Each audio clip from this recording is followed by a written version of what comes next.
From the streets of Buffalo, New York, to the heights of musical stardom, Rick James was a force to be reckoned with. His unique blend of funk, rock, and R&B not only captivated audiences, but also left an everlasting effect on the music industry. Welcome to our deep dive. We look into the life of the super freak himself, Rick James. James Ambrose Johnson Jr. was born February 1st, 1948, making him an Aquarius, y'all. You know how us Aquariuses are. We could be a bit wild. Now, James was born and raised in Buffalo, New York. He began his musical career in his teenage years. Rick showed a keen interest in music, influenced by the vibrant jazz scene his mother exposed him to. He was one of 8 children. He was an altar boy and choir member at St. Bridget's Catholic Church. James' father, an auto worker, left the family when James was only 10 years old. So that left his mom holding the bag. His mother was a dancer for Catherine Dunham. However, his early life was not without challenges. Rick grew up in a rough neighborhood and often found himself in trouble. Seeking to escape his environment, he joined the Naval Reserve at just 15 by lying about his age. But even the military couldn't contain Rick's rebellious spirit.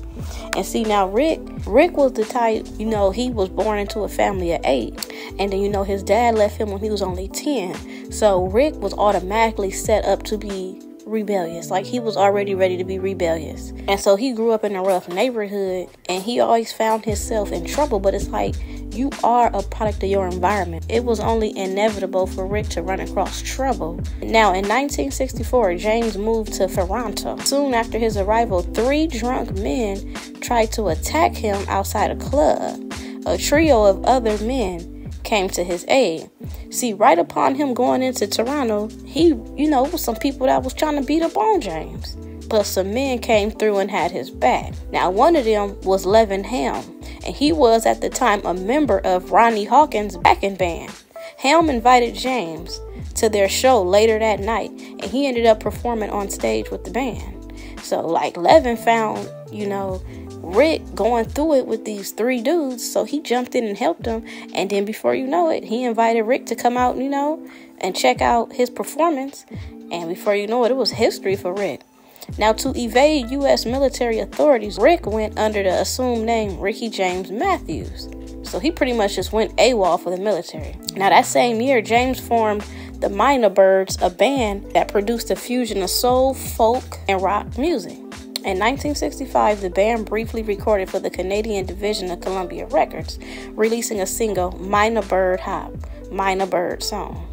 So the group Minor Birds, they eventually traveled to Detroit to record with Motown. See, everybody went to Detroit, to go to Motown to get signed, because that was like the spot.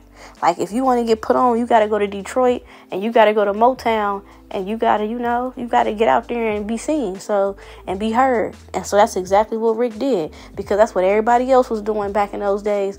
Everybody who was trying to get put on, they had to go to Detroit and go to Motown. And that's what Rick did. He was like, yep, I'm going. Forget this military stuff. Now, before the group began recording their first songs for the label, Morgan left. He was a bandmate.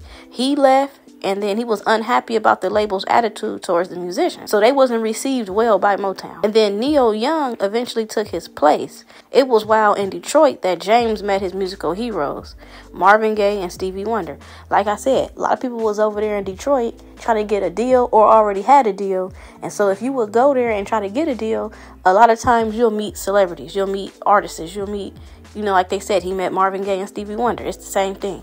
So it's like if you go to Columbia Records, you may meet somebody just by being in the premises. But not all the time, but sometimes.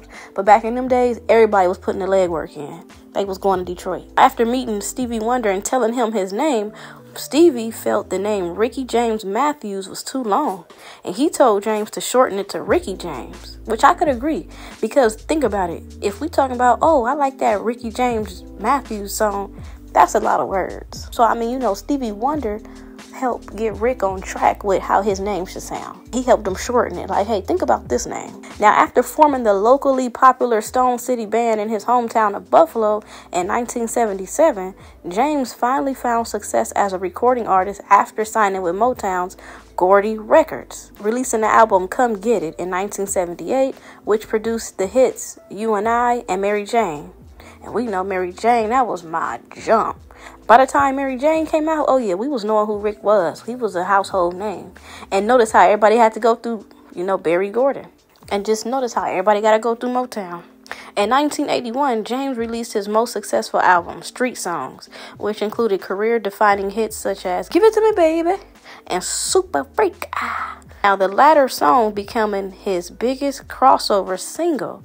James was also known for his soulful ballads such as Fire and Desire, Baby, and Ebony Eyes. That was my other jump. Ebony Eyes. He also had a successful career as a songwriter and producer for other artists including Tina Marie, the Mary Jane Girls, the Temptations, Eddie Murphy, and Smokey Robinson. So Rick was already in the door. He was already working with big names.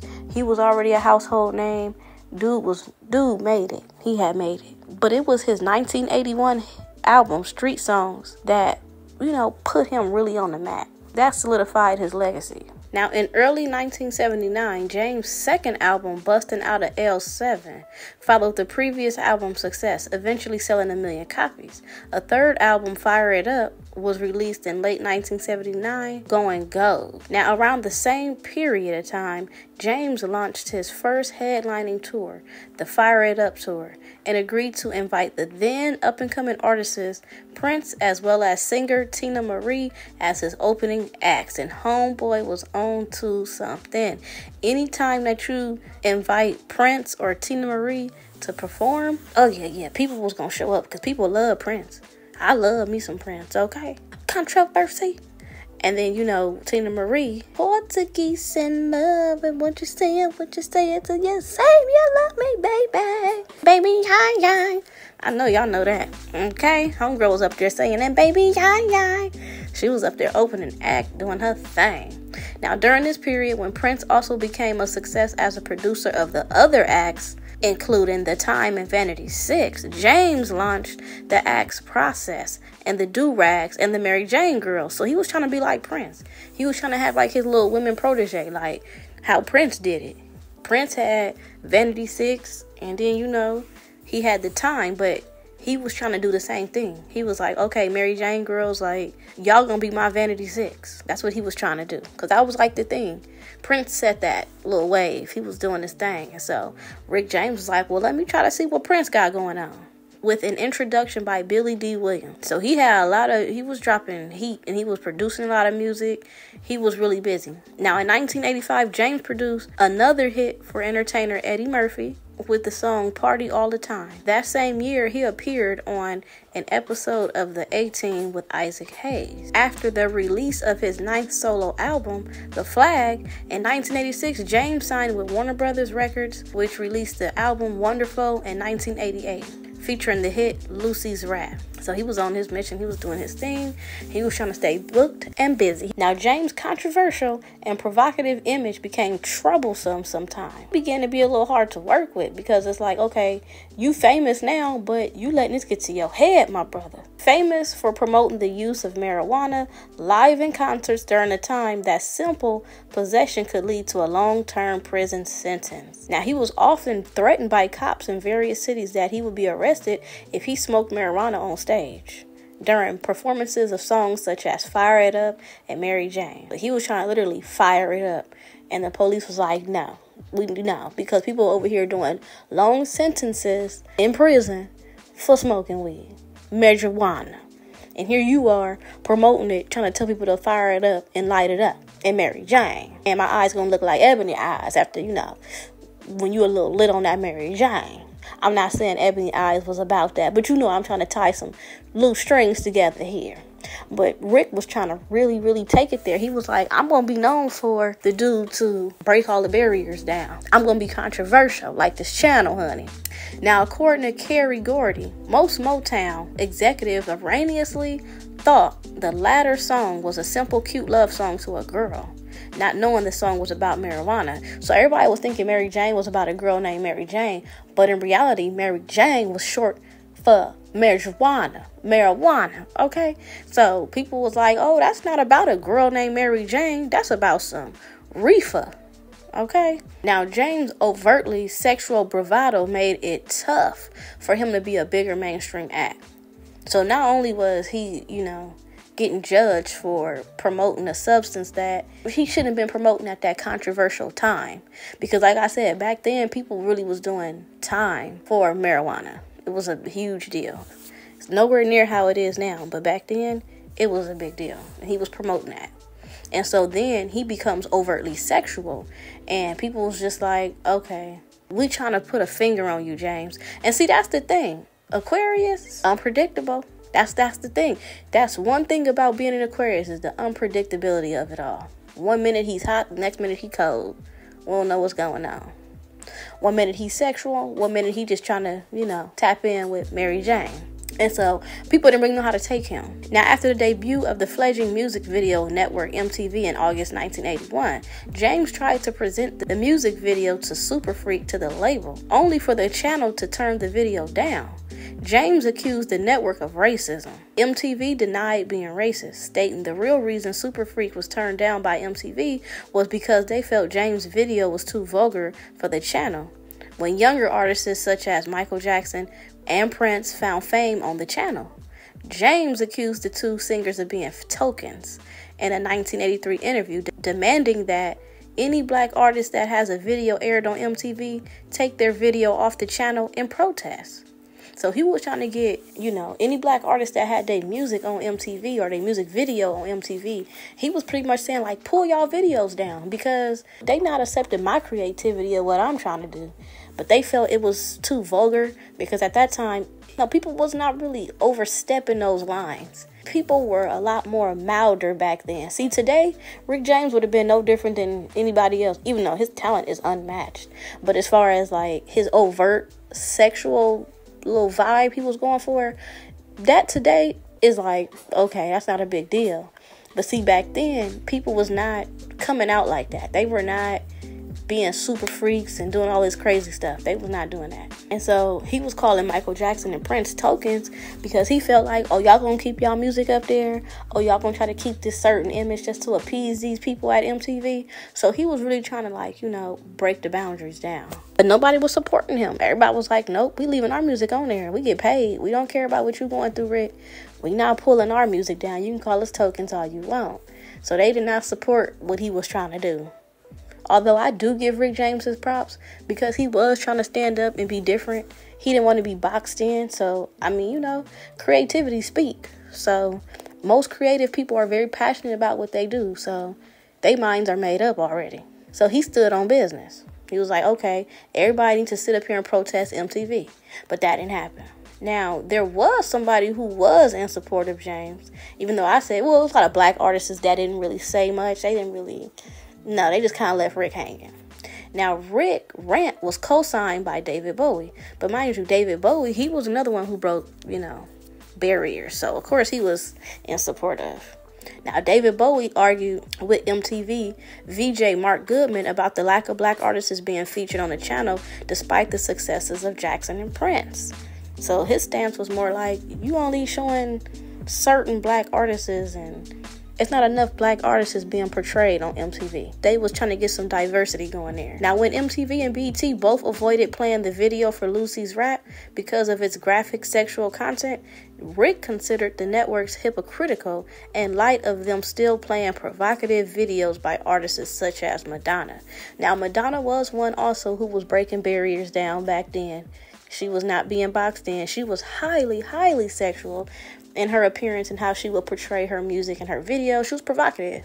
So I get that part of James and what he was saying because it's like, why do I have to change my provocative image when Madonna's sitting up here being provocative as it comes? So he did have a good fight there. I feel like if more people would have stood behind him, then yeah, they would have probably put his video on there. And that would have opened up more doors back then for people to show their true colors. But they didn't do that. And so his reason of it being racist was because Madonna's white, so she was able to get up there and still have her videos played, but he couldn't have his played. Now, one of Rick James' most famous collaborations was with singer Tina Marie. Their musical chemistry was undeniable, producing hits like Fire and Desire. But you know what? Their professional relationship was also marked by personal drama and rumors of a turbulent romance. So they was toxic. They was toxic in love. Now, the relationship between Rick James and Tina Marie was complex, marked by both significant professional collaboration and personal drama.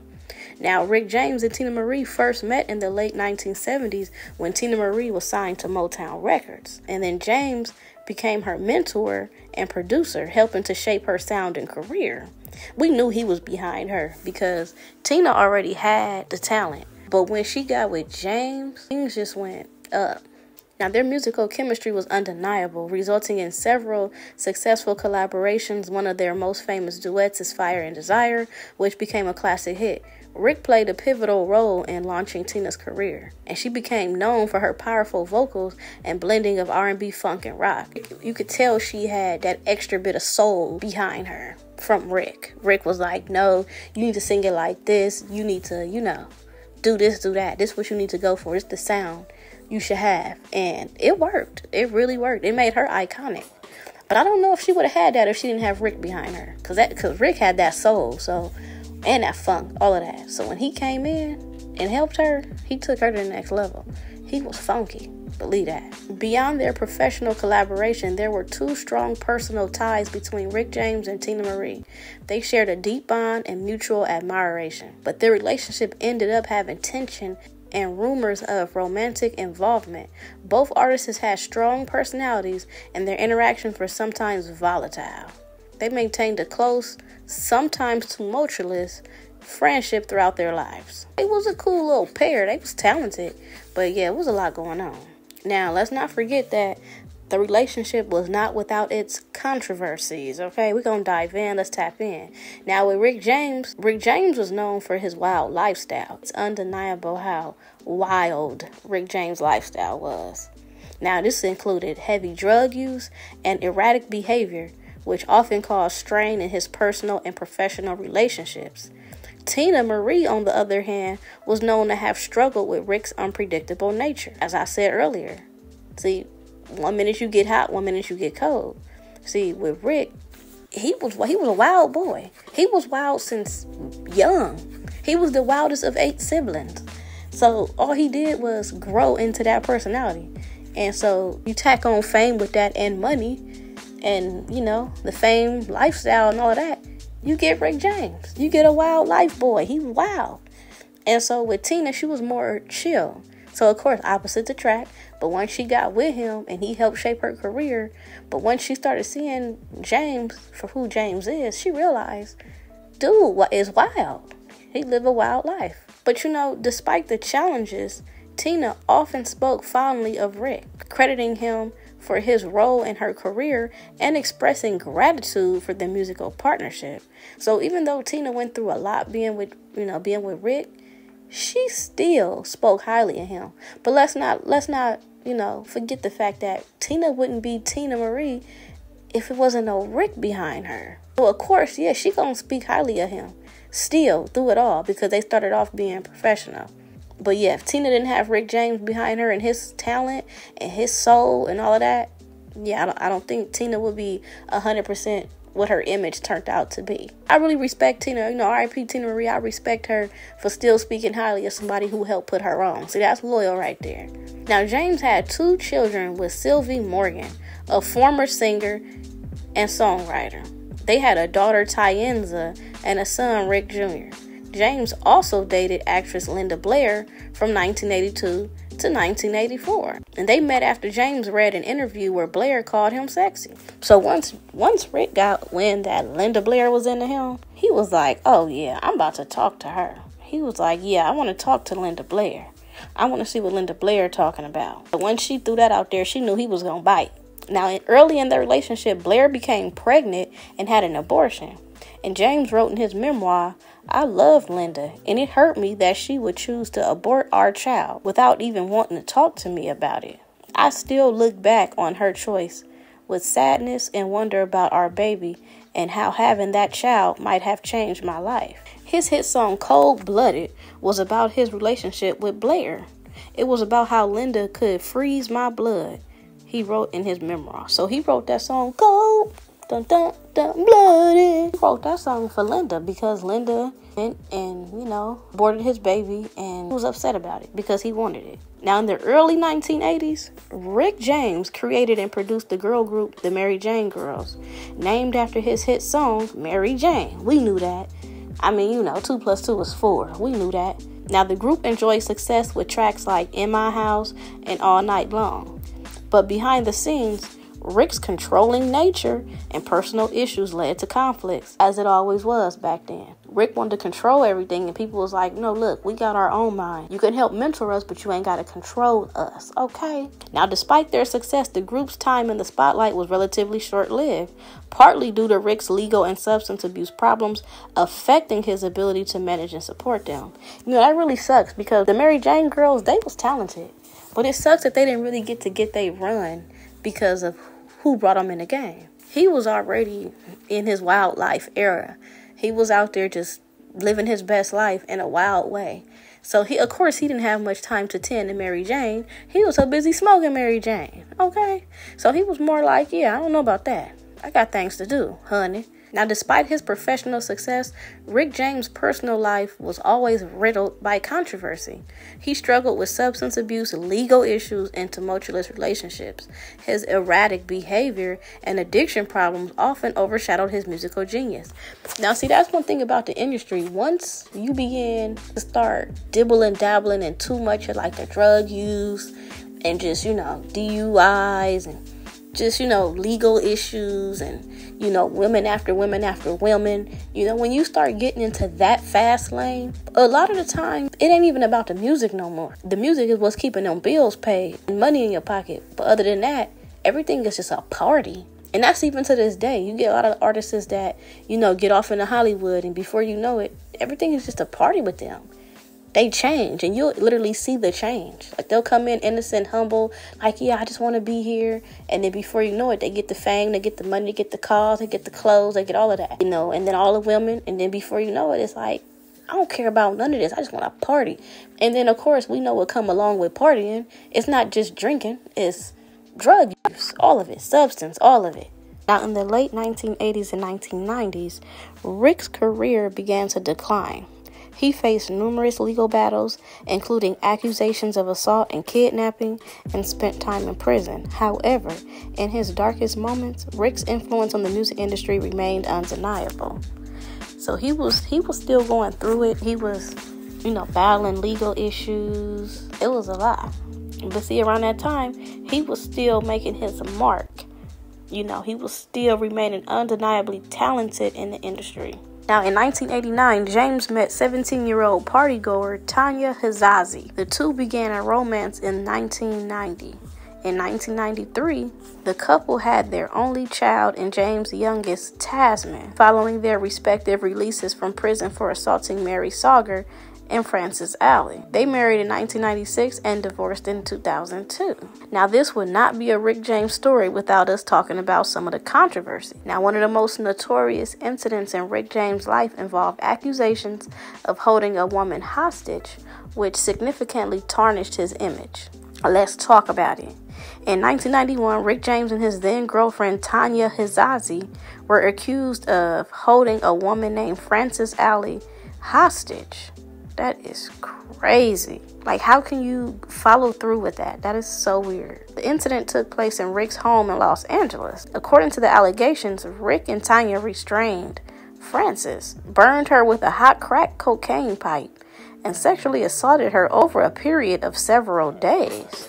Frances was a 24-year-old music executive whom Rick had met at a party. So Rick had knew the girl. He knew Frances. So he burnt her with a crack cocaine pipe. That's what I'm saying. And then, he essayed her. This is wild. You're Rick James. You don't have to do none of that stuff. You have literally everything in the palm of your hand. But that's the thing.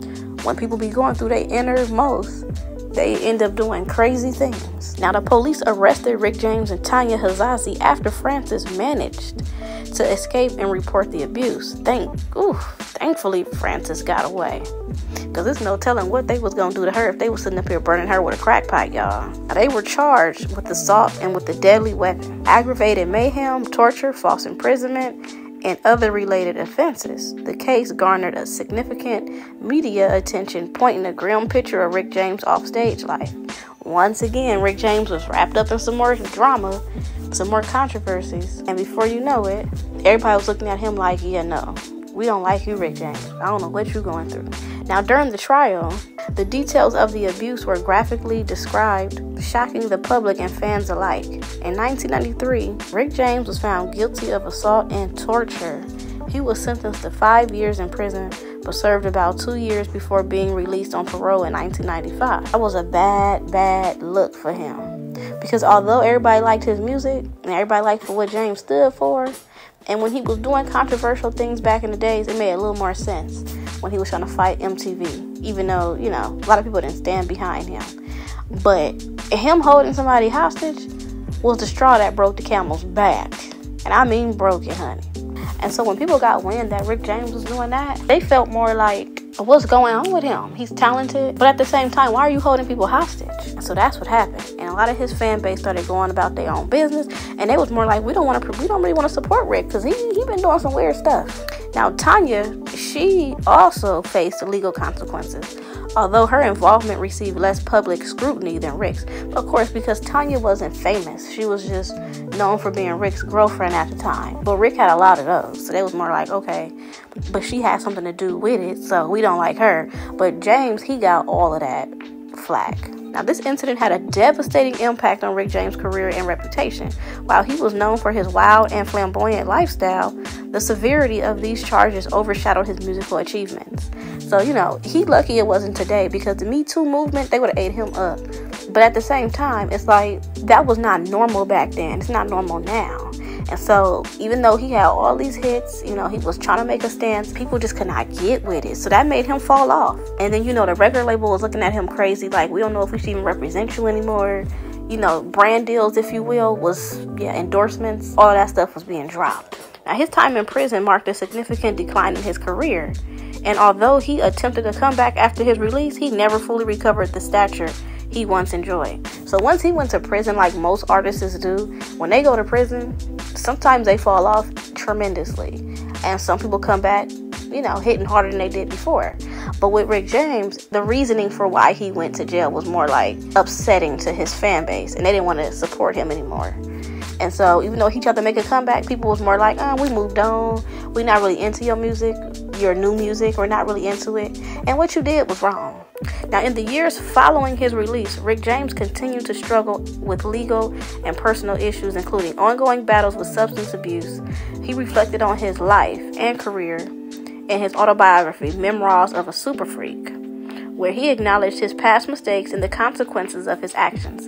Now, when he released the autobiography, Memoirs of a Super Freak, it was like his way of trying to apologize and admit, like, everything I did was wrong.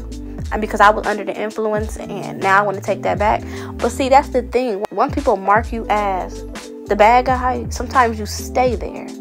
And so in Rick's case, even though he put this book out acknowledging all the wrongful things that he did, people still was just like, we don't know. We just can't get past what you did. And your music does not overshadow that. And so then the sound of music was also changing. So the sound that Rick James had in the 90s, the new sound he was trying to have, was trying to keep up with the sound back then, but he was more 70s. That was more, you know, his era. 80s, all of that. People was more for him in that era. But when the 90s came, and then, you know, he went to prison, and the reason for it, it's like everything just formed, and then it was just like everything broke apart. His comeback was not strong. Now, Rick James passed away on August 6, 2004, but his legacy lives on. His music continues to inspire artists across genres, and his fearless approach to creativity set the stage for future generations of musicians. From his iconic bass lines, his unforgettable stage presence, Rick James will always be remembered as a true pioneer of funk and a trailblazer in the world of music. thank you for joining us on this journey through the life of Rick James. So we still play his music to this day. Even though he had his ups, his downs, his trials, and his tribulations, we still knock him to this day. But it is unfortunate what happened. But you know, the industry is the industry, and these people go crazy sometimes when it comes to handing them this fame, this money, this cars, the clothes, the women. They get everything on the silver platter after they make it, and then it all goes to what? They head. But at the same time, Rick James is still an icon. He is iconic, and we still love and respect him to this day. And that concludes the end of this video. That is me signing off from Controversies, and I hope I see y'all in the next video. Be sure to put in the comment section what y'all want to hear next, who y'all want to see next, what artists you want me to debunk and talk about next. And also, I got some new updates coming soon that I will be talking about in the next video or so. So yeah, be sure to put that in that comment section. I'm going to see y'all in the next one. I'm timing out now as Controversies.